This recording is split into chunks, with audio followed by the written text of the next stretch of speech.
Hey, what's up guys? John here. The Fed is flipping on inflation. This story is unbelievable to me because now they're saying that, they're going to be increasing interest rates. They're going to do whatever it takes, right? Last week, 2 weeks ago, they were kind of, pulling back a little bit. They were bouncing back and forth on the story, what they were going to do. But the whole thing is a complete joke to me. And I think it should be pretty funny to you as well, because how they are really picturing this is that they need to increase interest rates. So when they increase interest rates, it's going to pull down inflation. But in reality, what has actually happened over the last 2 years? Average price of a gallon of gas in 2020 was $2.25, right? Average was $2.93 in 2021. Pretty substantial jump. Now it's between $4.16 and almost $5 a gallon, right? So what does this mean? It means that everything that we buy, it's going to cost more, simply because it's going to cost more to ship it, right? Everything is going to get more expensive just because of the transportation alone, not including that the labor is also increased. The labor costs are increasing because the cost of living is increasing, right? People are getting pulled out of the economy and they're incentivized not to work with stimulus and unemployment benefits and PP loans and all these different, subsidies and packages that they're offering, right? So all of these things are happening, and their plan is to increase interest rates to make consumer debt and household debt more expensive to then pull back spending, right? $1 trillion in credit card debt, $1 trillion in credit card debt, 1.46 trillion in auto loans, 1.7 trillion in student loans. We have so much household debt right now, it's unbelievable. Bigger than any former bubble that we've ever had in history, right? And I think that has a large part to do with we printed 40% of all U.S. currency in the last 2 years since the country's founding in 1776. So over 250 years, we printed 40% of the currency in the last 24 months. Pretty unbelievable, right? Well, now it's probably 28 months, but it's unbelievable. And so now what we are looking at is their new plan. But there's some real big problems in this plan that I think they leave this little loophole, and this loophole could really expand to become a much, much greater problem than anyone anticipates. So Fed Governor Christopher Waller said he's prepared to take rates past neutral to fight inflation. Federal Reserve Governor Christopher Waller said Monday that he sees interest rates increase continuing through the rest of the year as part of an effort to bring inflation under control. Specifically, the central bank official said that he would support hikes that exceed the neutral level considered neither supportive nor restrictive for growth. Estimates Fed official provided in March point to a 2.5% neutral level, so that means Waller sees rates increasing at least another 2 percentage points from here. Over a longer period, we will learn more about how monetary policy is affecting demand and how supply constraints are evolving, Waller said in remarks delivered by Frankfurt, Germany. If data suggests that inflation is stubbornly high, I'm prepared to do more. It's unbelievable to me.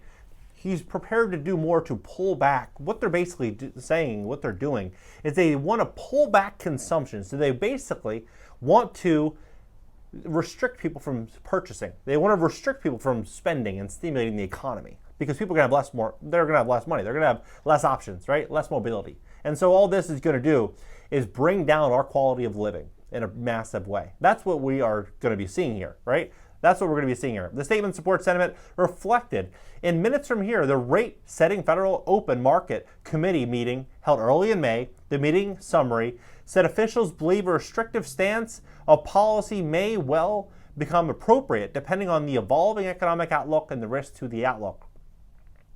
Markets currently are expecting the Fed to raise benchmark borrowing rates between 2.5% and 2.75% in line with neutral rates. However, if inflation continues to rise, the Fed will likely go further. The Fed funds rate is currently between 0.75% and 1%. Minutes also indicated that policymakers see rates rising by 50 basis points at the next several meetings. Waller said he is on board with that position as the Fed seeks to tame inflation running close to its highest level in more than 40 years. In particular, I am not taking 50 basis points off the table until I see inflation coming down closer to around 2%. Waller said, and by the end of the year, I support having a policy rate at a level above neutral so that it's reducing demand for profits and labor, bringing it more in line with supply and helping rein in inflation. Data released Friday indicated that the inflation still accelerated in April, but at a slower pace, Core personal consumption expenditures, which is a metric the Fed watches closest, increased 4.9% for the month from a year ago, down 5.2% from March. Headline PCE inflation, including food and energy, rose 6.3% compared to 6.6%. These numbers, I don't know where they come up with them. For me, and I'm sure for you, when it comes time to actually paying your bills, you're seeing bigger numbers and bigger percentages than this. I don't know, maybe it's just us. Waller added that he thinks that the Fed can raise rates and tamp down demand without causing severe economic downturn. In part, the Fed's aim will be to reduce labor demand without causing a big rise in unemployment. So reduce labor demand. There's currently 5.6 million job openings than there are available workers, right? Of course, there's a path. Listen to this. Of course, there's a path. The economy depends on many factors, including how Ukraine and this evolve, right? But here's the one thing that they're not taking into consideration, because this article just dropped about an hour ago, 2 hours ago. They can't rule this out as a pandemic, right? So there could be a real big problem here. Like they could really take this and make this a real problem, and we could see, I think, consumer confidence being pulled out of this market. We already see right now stocks are being pulled back. We went through a pretty big rally. A lot of people are excited about it. They think maybe it's going to last. I don't think so. I think it's going to be, dead cat bounce, and we're going to start going back down again. But I do believe as inflation continues, or as interest rates continue to rise, we're going to start seeing people pull money out of the markets. People start getting more concerned. And if this story actually breaks and becomes a real problem, we are going to see more fear in this market, because we're going to start seeing people say, you know what, this is far from over. This is not the worst of it just yet. I want cash. I want security. I want to be able to have options. I want to be able to pivot. I don't want to be leveraged as we step into this new economy. That's what I think is ultimately going to happen. I think it's so important that people pay attention to what is happening, because this entire stock market, the real estate market, everything, I believe, is doctored and modified, and it's not truly reflective of the core state of the economy. That's what I think. With 0% interest rates that we've had for the real estate space, all of these predatory subprime auto loans that are out there, all of these new mortgage packages that they're trying to do to get people onto properties. In California, they're giving 10% initially, and then it was 17% down payment to first-time buyers to buy their first property. They're doing everything that they could possibly do to stimulate this economy and get people to spend money. But now they're saying, no, we're going to pull that back a lot. And what's ultimately going to happen is we're going to start seeing people realize losses. We're going to see fear hit this economy.